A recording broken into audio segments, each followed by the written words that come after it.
The altar behind you, that's 28 foot thick. This road that runs through the middle of these two walls, this is called Mint Street, because it was here until the year 1810, all corners of the road was designed for Jews. The buildings which housed it were known as the caterers, or houses in the wall, and it's now served as accommodation for some of my young border colleagues and their families to home that small chain area. Entrance into the building, which is what I'm looking down behind you. See the 6 white frame windows above the entrance to the room? Now that was the private residence of Sir Isaac Newton. He was based in South London, in charge of the building. See that second window on the left-hand side up there? Now that is the exact room that you meant gravity is right there. Isn't that great British invention, gravity? Yeah. Before he did that, it was all just floating around. Apples everywhere, apparently tonight.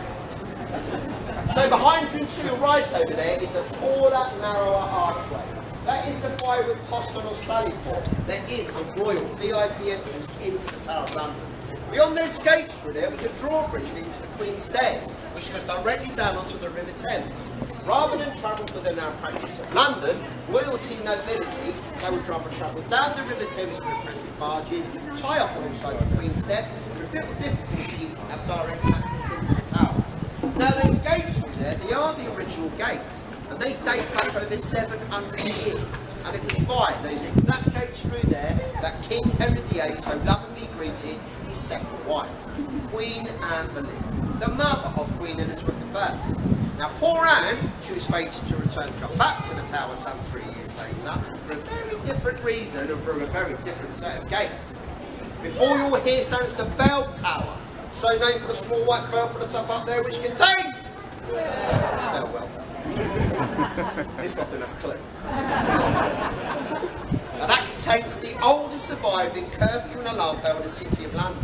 When up and up there was rung an alarm, that would be the signal for all the gates to be closed, portcullises to be dropped, and then the butlers to be manned in defence. And it's still rung out to this day, twice a day, once in the afternoon, to let all strangers know the Tower of London is closing, then again at 9 o'clock at night, to let everybody know we're preparing for the show of the Keys, which is a 700-year-old royal ceremony which takes place here every single night at 7 p.m, and that's for traditional locking up of the tower.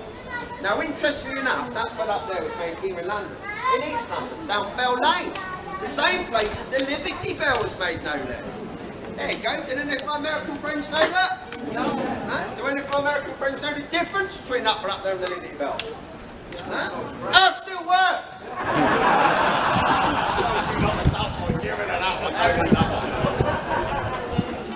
So the bell tower here, this is the strongest of the 13 towers on the wall. This stands on a base of solid masonry some 30 feet deep, 20 feet below the ground and 10 feet above. Inside these walls here are 2 circular prison chambers. Sir Thomas More, the one-time Lord Chancellor of England, the man called Caesar. Now he was held in the lower chamber, refusing to accept King Henry VIII as the head of the Church of England. At the same time, for the same reason, John Fisher, the Bishop of Rochester, he was held in the upper room up there. Now that was known as the strong room. Both of these men, they were to suffer terribly, but neither could be persuaded to abandon their beliefs. Then in 1535, both of these men were taken out, up onto Tower Hill, and were publicly beheaded by means of block and axe. 400 years later, in 1935, both of these men were canonised saints in the Roman Catholic faith. Another famous prisoner to be held up there in the strong room was young Princess Elizabeth Tudor. A half-sister, Queen Mary Tudor, commonly known as Bloody Mary, she had reason to believe that young Elizabeth was implicated in the Sir Thomas White Rebellion of 1554, which deposed Mary's plan of marrying from Spain. Fortunately, young Elizabeth was found innocent, and she was banished to Woodstock for a time. She was to return back to the Tower some 4 years later, with the same gates as her mother, in preparation for her coronation as Queen Elizabeth I. This was to be the last time she visited the Tower of London in a long reign of nearly 45 years. James Scott, the Duke of Monmouth, he was the eldest of 13 illegitimate children to King Charles II. After the death of his father in 1685, this handsome, very popular young man, he was persuaded to stake his claim to the throne by virtue of his uncle James being a Roman Catholic. Now, to push home his claim, he landed in the West Country of England, and he marched inland gathering popular Protestant support in what became known as the Monmouth Rebellion. Now, this revolt was easily crushed at the Battle of Central on the 6th of July, 1685. The young Duke escaped the battlefield, and he evaded capture for a week until found hiding in a ditch. Condemned to death in his absence, there was no need for a trial. And 3 days later, he was taken from this tower here out up onto Tower. Now this was to become one of the bloodiest executions ever to take place in English history. The executioner, he was a man named Jack Kemp. Now Jack Kemp was a part-time butcher, part-time executioner, but a full-time alcoholic. He turned up on that day as drunk as a lord, bringing with him the wrong axe. It took 8 strikes of the axe to try and sever the head from the body. Even then, he had to get out the butcher's carving knife to cut through the bone and the muscle and the gristle. Once the head was removed, both body and head were placed into the handcart, both brought back in here to the tower, where the head was quickly sewn back on, so an artist could produce a portrait before being buried in the beautiful chapel of St. Peter in Villa for 24 hours. Some of your faces now is the picture, right? Right, come on then, let's be heading around the corner. Chop, chop!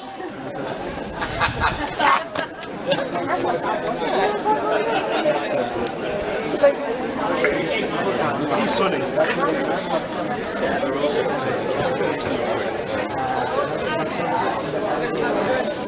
1993.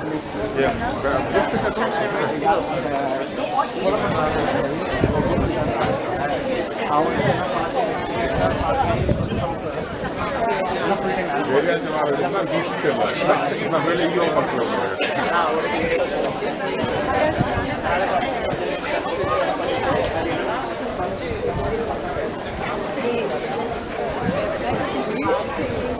Güzel mi? Güzelmiş. Güzel oldu. İşe yaradı. Vallahi ya, vallahi. Ya çok işe yarıyor ama bugün yani işe yaradım yani. Bir vardı işe yaradı ama babalar işe yarıyor mu? Sana kalsa bulacağım. Şu an nasıl yürüyorsun? Yok para kazanırdık var. İşte kim kesmiş bize ne ya?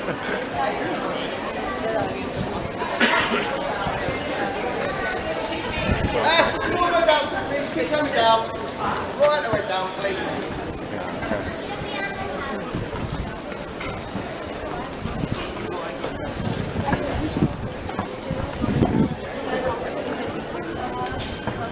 Keep coming down, please. Thank you.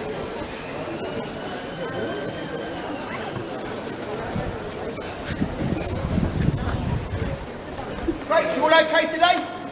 Yeah. All come from far and wide? Yeah. Anyone from Australia? Yeah. Welcome home, guys. See you all back. Anyone from Canada? Hey, I had a mate who went to Canada once. He got off the plane, it was this big sign and it said, "Drink Canada Dry." He tried his hardest, he had a fantastic time. I bet we got a few from America. Yeah. Give me a yeehaw! Anyone from Europe? Anyone from the UK? Yeah. Not Europe anymore? No. But wherever you are in the world, you're all welcome here, which makes you sort of have an importance, and it's fantastic to see you here today. So that road that you walked along there, that's called Water Lane. It's because it was here until about 1275. The River Thames would have washed against the base of the inner fan and whatever behind you. When the South Wall behind me was built, that pushed River Thames back, and this road that we're now standing on was rated 12 or 13 feet. As we come around the bell tower, to your left-hand side, where those white frame windows are up there, that's the rear of the King's House. You have a much better view of it a bit later in the tour. But from this position, I can point out two places of interest. And you'll see that large one on the top floor up there above the one with the balcony. Now that window there lets light into an impressive room known as the Council Chamber. And it's in that very room up there that Guy Fawkes was interrogated after the failure of the gunpowder plot in November 1605.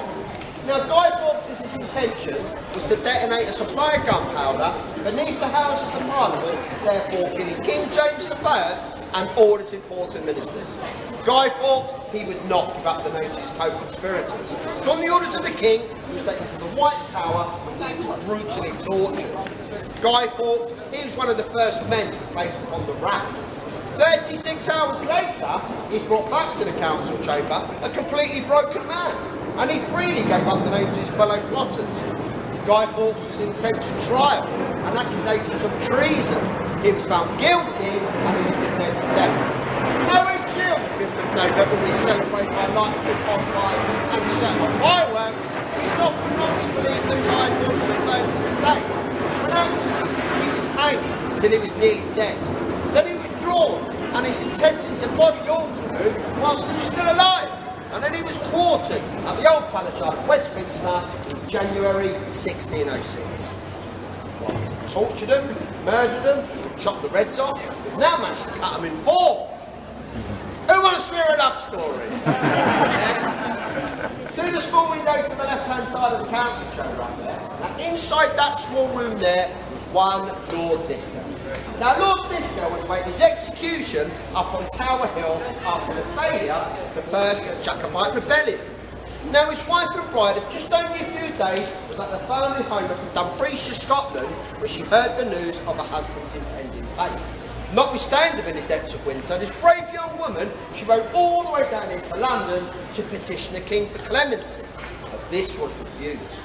Having travelled so far and not put off, she took up lodgings in the city and she'd visit her husband every night in that small room to the left of the council chamber. Now the night before his execution, she visited as usual, except this time she had with her 2 of her maids, and they had with them, hidden underneath their outer garments, a set of ladies' clothing. Once they got into that small room, they then persuaded Lord Lister to dress in this ladies' clothing. As he was doing so, the 3 women that came to and from, in and out that room out there, confused in the Yeoman order sat outside as to the amounts of women that were actually present. Once dressed as a woman, Lord Lister exited that room on the arms of his wife's mates. Then not only did he exit that room, he exited the Tower of London. Now his wife, a great personal risk to herself, she remained in that small room, talking to her non-existent husband until she judged had enough time to escape the still formidable fortress. She then exited that room. She was weeping copiously. She fell to the feet of the yeoman warder sat before her and she said, "I just said farewell to my husband. He is to die tomorrow on Tower Hill. He is currently at his prison. I beg you to leave him for an hour." This, the yeoman warders agreed. And with great courage and dignity, Lady Lister made her way out of the Tower of London. She met up with her husband, they both made their way to Rome, but they both lived very happily for many, many years. Is that a better story? Yeah. Of course it's a better story. Nobody actually died in that one, did they? But that story, like a lot of the stories of the hour, does have a slight twist to it. Now Lord Lister, he was an extraordinarily tall, large man for man of those times. He stood in his 6'7". And he had what was back then a very fashionable, big, bright red, long ginger beard. So they asked the 3 yeoman warders sat outside the door of that very room that very night, whether we've not done the right job or not. When not one of them noticed a 6'7" man with a big, long red ginger beard, dressed as a woman, exited the door right in front of them, and they all just let him. They did not last long as yeoman warders. They nearly got sacked. We're now stood in front of the most famous, or should I say infamous gate in the world, Traitor's Gate. Built on the orders of King Edward I. Again, rather than travel for the malpractices of London, where convoys could be attacked, stores stolen or prisoners set free, Edward, he decided to use the River Thames as a highway. So at high tide, boats could pass through these gates here behind me and unload their cargoes in safety. Now these gates were originally known as the Water Gate. Just say we had ours first. And if you look very closely to American French, you'll probably see ours has got a few less leaks on your Watergate. That's way too true. It became known as Traitor's Gate during the Tudor period. No fewer than 3 queens of England came through these gates here. Queen Anne Boleyn, the 2nd wife to King Henry VIII, Queen Catherine Howard, the 5th wife to Henry VIII, and Lady Jane Grey, the uncrowned queen in just only 9 days. Those 4 poor unfortunate souls, they would have finished their trial in the Palace of Westminster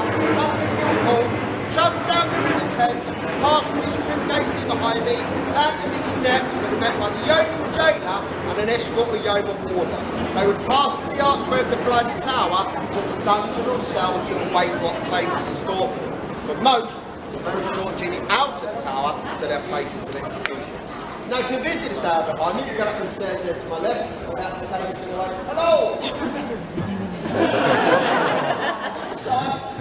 She's going into what's called the medieval palace. Walk through the St Thomas's Tower. On this side here you'll see Edward I's bedchamber. Go over this small bridge known as Salvage Bridge, walk through the Wakefield and that'll bring you up to the southern battlements. Then you get some great pictures of the Tower of London and Tower Bridge from there. Then continue to walk all the way around the battlements and you'll enter from the far side of the complex. So behind you there's the Wakefield Tower. On the 21st of May 1471, King Henry VI, he was murdered in the Upper Wakefield. Now, during his reign, he founded Eton College, Windsor, and King's College, Cambridge. On the anniversary of his death on the 21st of May each year, the deans of those two colleges, they come here to the Tower of London and they lay white lilies for Eton and white roses for Cambridge. The flowers are tied together in a ribbon of the college colour, then they're laid in the place which have been assassinated. The lower part of the Wakefield Tower, that's where we now is the home to the instruments of torture. So if you like that sort of thing, get yourself down there. That's where you can see the rack and other instruments that we used to use. Back when we had the Civil War, the War of the Roses, after one of the great battles, 250 Yorkshire soldiers were captured and they were brought back here to the Tower of London. They had no idea what to do with them. So they said, stuck them down the bottom part of the Wakefield Tower. And they just said, when the last man stopped screaming, start to get the bodies out. People ask what it's like here at night. Is it scary? Is it haunted? Have you seen a ghost? 150 years I've been here, and I've never seen a ghost. But if you do feel receptive to that type of thing or feel an energy, they do say this area around here is where you're most likely to be. Immediately adjacent, but no longer connected internally to the Wakefield Tower, is the infamous Bloody Tower. Now this was originally called the Garden Tower, as it overlooked and gave access to the Lieutenant's Garden. It became known as the Tower of Blood, or the Bloody Tower, during the reign of Queen Elizabeth I. Pretty much every prisoner that entered that building ended up dead. So the locals called it the Bloody Tower, and that just stuck. So Walter Raleigh, an explorer, the man that brought potato tobacco to this country, he's been dead 13 years of his life. He was inside the Bloody Tower until he was eventually executed in 1619 on the orders of King James I. Before I continue, would you like to hear a genuine question asked to a yeoman warder one day whilst he was doing his talk? A genuine question. Yeah? Why did we build the Tower of London under the flight path of the planes? That was a genuine question asked to a yeoman warder. Seriously good right. Do you know what? There are no words. There are no words. Is there really? Yeah. Well, none that you can say in front of children. But no, that was a genuine one.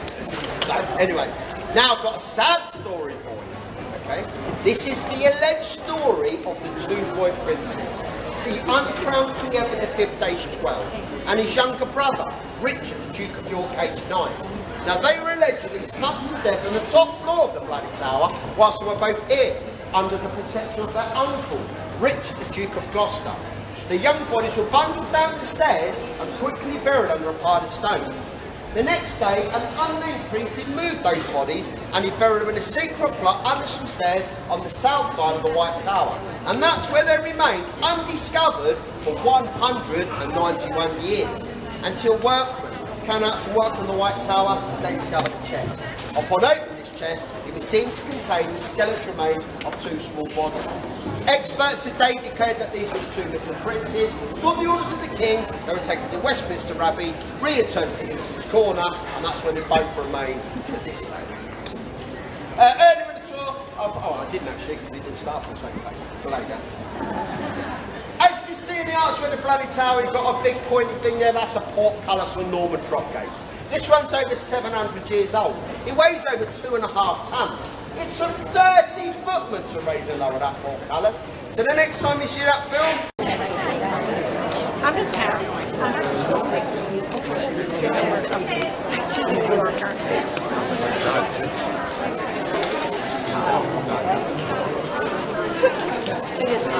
Right.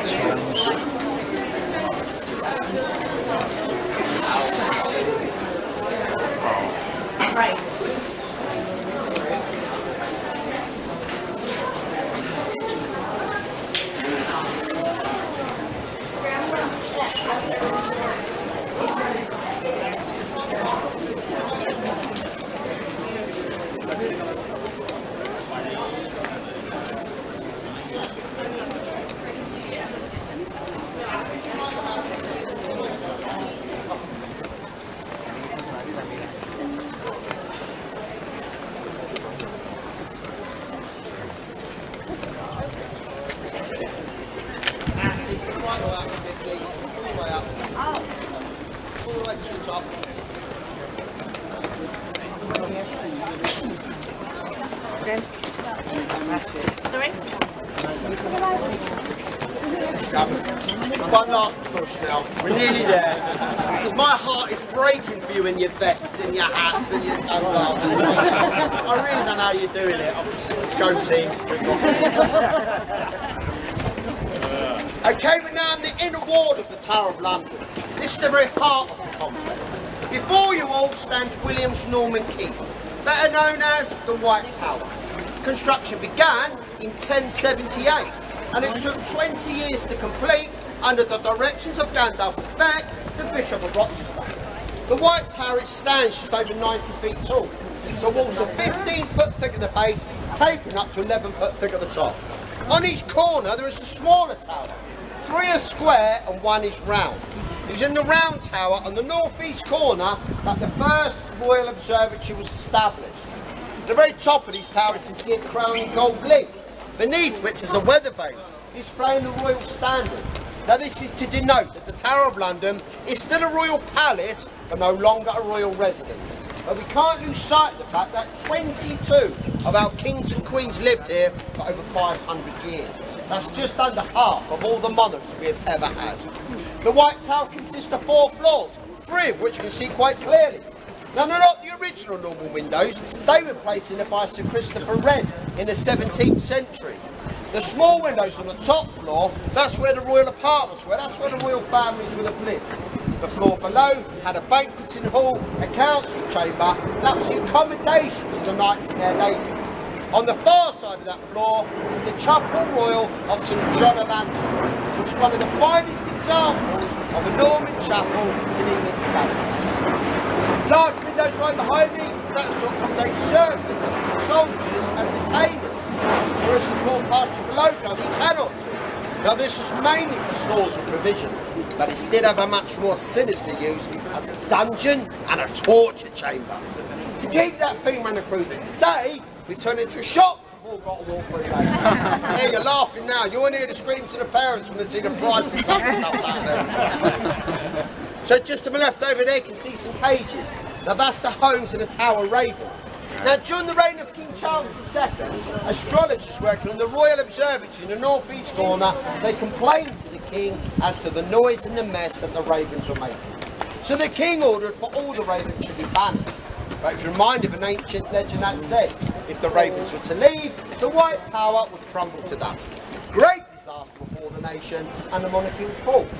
Being a rather superstitious king at this stage, having suffered 2 great disasters already, the Black Plague in 1665 and the Great Fire of London in 1666, he could not risk a 3rd disaster. So he said, henceforth, by royal decree, a raven master be appointed from the Yeoman body, paid extra money to care and look after the ravens, but the number of ravens here at the Tower of London is to be reduced to just 7. We got 8. Just on the safe side. You never know what's around the corner nowadays there. So we're out and about, as you can see, there's a couple over here just hopping around. And people often ask us, why do the ravens not fly away? Well, in the wild, a raven's very territorial. It's very rare they stray far from their own nesting area. They class the tower as their nesting area, and they can be very territorial here inside the tower. You'll see them here on the south lawn, like these lot. You'll see them on Tower Green. You'll see them in the battlements. You might even spy a couple flying around. But another good reason why the ravens don't fly away is in the wild, a raven lives to the age of about 15 to 20. Here at the tower, this lot, they're so well fed and looked after, they actually live to their 30s. We've had a few according to their 40s. So it's not a bad job being a Raven or a Starman. So behind me here, you can see this amazing, beautiful display of ceramic poppies. Now back in 2014, we laid 888,246 poppies all the way around the moat. These were to represent the men and women who sadly lost their lives in the First World War. The poppies are now back at the tower. Over 30,000 poppies are currently on display. The reason we're doing it this year, because it's VE 80, Victory in Europe 80. This is the 80th anniversary, and it's the lasting living memory for those that were fought in the Second World War. So we're doing a big display. These will be on display here at the tower, right the way through to Armistice Day on the 11th of November. If you're in and around London later on in the year, we may start to light the poppies up at night. So you can come in at night time and see the tower and the poppies all lit up, and it does look quite spectacular. There you go, that's all about it. Happy? Yes! Okay, make way and follow me.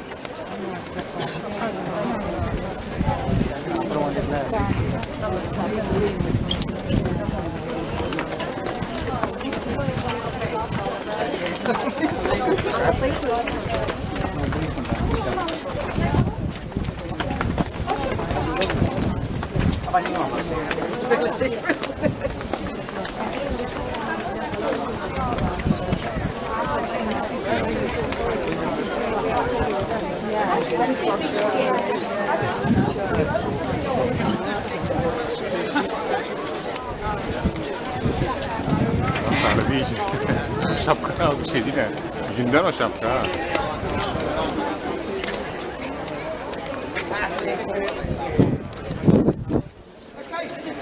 Up here behind me now, this green grassed area here, this is called Tower Green. Now this is the village green to the Tower of London. But like most village green, that's got a nice cricket field or cute little duck pond. We've actually got something quite unique in our village green. Our very own execution time. That page there behind me is a glass memorial. 6 people were executed up and around here on Tower Green, 3 of which are Queens of England. But before I tell you about them, what I'm going to quickly do is explain the buildings that surround Tower Green, so after the tour you can go on your merry way, visit these places, gives you a good understanding of why we're there, who is in them, what it is for, so on and so forth. So behind you, to your left of the entrance covered path here, that will take you to the entrance of the Bloody Tower. That square tag you see over there behind the trees. Once you enter in, you'll see the ship's windlass mechanism above the port front. The lower floor, an exhibition to Sir Walter Raleigh. The upper floor, an exhibition to the 2 boy princes. Moving further right, over here in the corner over here, we have this large, black and white, perfectly preserved Tudor building. Now that's the front of the King's House. As I've already said, this is no longer a royal residence, but it is a royal palace. So being a royal palace, it has a royal guard. There's one soldier over there, he's guarding and protecting His Majesty King's House. A further 2 soldiers over there behind you. Now these are actual soldiers in His Majesty's British Army. Some people tend to think that we get some bloke in, stick a fuzzy on him, make him stand around. I don't know. It's the Scots Guards. I'm not only looking after the Tower of London, but they'll be protecting the majority of His Majesty's royal palace and fortresses from out the land. The King's House over there, that is the largest Tudor property to survive the Great Fire of London. That's now the private residence of the Constable of the Tower.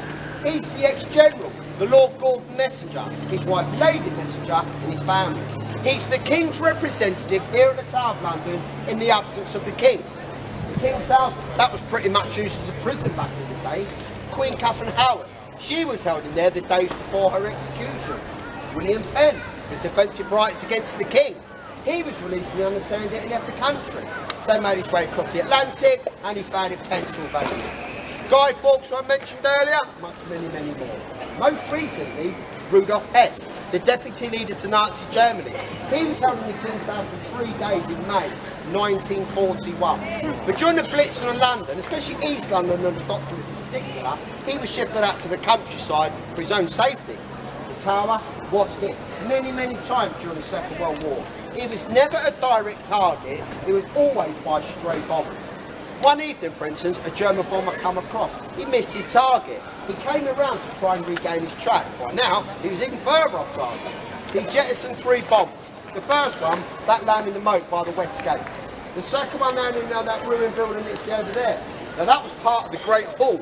That's where Queen Anne Boleyn had her wedding reception, and that's where Queen Anne Boleyn was held the night before her execution. After the tour, and you go around the other side of the White Tower, look at the hospital block. The bricks on the left are much newer than the bricks on the right. That's where the third bomb landed, and it's rebuilt after the Second World War. The houses either side of the King's House over there that you see with the dark green doors, they now serve as accommodation for some of my Yeoman Warder colleagues and their families. Aren't you in that small little flat over there with the white curtains above the green doors? See that small little flat there, yeah? I've got a much bigger place over the other side. See the three green doors down there? See the one on the right with the white architrave around it? That's number 7. That's 7 Lower Tower Green. If you Google 7 Lower Tower Green Tower of London, that comes up as reportedly the most haunted place in the city of London. The big large building there, that's the Beecham Tower. The lower floor has got an exhibition to the majority of prisoners we're having at the tower. A spiral staircase inside there, which will take you up to the state prison room behind that large glass arch window. Inside that room there, you'll see some carvings and graffiti in the wall. Some date back nearly 450 years. First green door directly behind me here, that's the private residence of the tower's doctor. Immediately next door to him, that's the private residence of the tower's chaplain. So if you go to the tower's doctor and he can no longer help you, you haven't got to go to father in it, it's the next man in line, right? The tower chaplain is the luckiest man in London. He works 1 day a week on a Sunday, and that's his place of work right there at the Chapel Rock. That's got to be the shortest commute in London. This big large building that you see here now, that's the Waterloo block. This stands on the site of the grand storehouse that burnt down in a fire in 1841. This building was erected in 1845. And it was a garrison to over 1,000 soldiers that were based in the tower. This is now the home of the new Jewel House. I'm going to say that one more time, just to make sure that everybody's heard it. This is now the home of the new Jewel House. Can you all see that big golden clock up there? Can you all see that big golden clock up there? Below that big golden clock up there are 2 big large doors. Above these 2 big large doors, there are 2 big large words. And they say Crown Jewels. Do you see where I'm going with this? If I had 1 penny, just 1 penny for every time I was at Crown Jewels work, I'd probably be the richest man in London. Over there! On the far side, that's a museum to the Royal Regiment of Fusiliers. That's an old infantry regiment established here in 1600. So, because you can understand it, what's around it, why it's there, who is in it, what was you for, so and so forth. Everything I've told you thus far, we're surrounded, saturated with history. If you once played this great Commonwealth, I want to hear it down in hurrah! Hurrah! This is all your history, all of this is your history. My American friends, give me a yeehaw! Yeehaw! Could have been your history. Hey, go taxes, that's all that. So as I say, Tower Green. 6 people executed up around the Tower Green, 3 of which were Queen's people. But we've actually executed more people inside the Tower grounds in the 20th century than we did in the whole of the Tudor. But the first victim, on the 19th of May, 1536, Queen Anne Boleyn, the second wife of the King Henry VIII. Now Anne, she'd been sent to trial on trumped-up charges of adultery, incest and witchcraft. She was found guilty of these charges, and she was condemned to death. Now Anne, she'd witnessed many botched executions by her acts in her lifetime, and she feared that acts greatly. So she asked if she could be executed with the French manner of a 2-handed swordsman. The swordsman, he was sent across from Calais. On the day of execution, he lay his sword on a scaffold hidden under some hay. And she knelt at that scaffold, repeating the prayer over and over again. Lord God, have pity on my miserable soul. The executioner went up behind him, and he withdrew his sword. And one swift blow, he then picked up the sword, and he held it alongside the sea. And it's written down, the events of the action.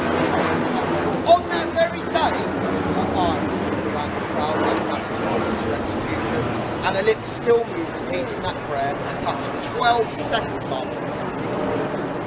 5 years later, 1541, we should turn a Margaret Cole. Now, this poor woman, she committed no crime, nor has she afforded the luxury of a trial. She, however, was the mother of Cardinal Reginald Cole, And he was safely wrote a bitch about the king. The king was so dear, got his hands on his son. As he couldn't, he executed him after his dead. This poor 70-year-old woman, who was the last of the plantation family, she refused to play and left on the block, saying that's just for traitors, and I'm not a traitor. So the executioner, he literally hacked her to pieces where she stood. The following year, 1542, that act unusually fell twice in the same day. That was Queen Catherine Howard and her lady-in-waiting. Now Catherine, the fifth wife to Henry VIII, she'd been sent to trial because of her associations with gentlemen both before and during her marriage to Henry. But it was an affair with a man named Thomas Culpeper, the gentleman of the court. Now that was to be her downfall. On the scaffold, she spoke to her execution. She said, "Whilst I die the Queen of England, I wish rather die the wife of Thomas Culpeper." An expression of love, not a mission of guilt, we do not know. Immediately afterwards, her lady-in-waiting Jane Boleyn, the sister-in-law to Queen Anne Boleyn, she was executed because allegedly she knew of her mistress' affairs and she failed to tell the king. It would be 12 years before the axe was performed again, this time on the young, innocent 16-year-old uncrowned queen of just only 9 days, Lady Jane Grey. Now Lady Jane, she was a mere pawn in the struggle for power by her ambitious family.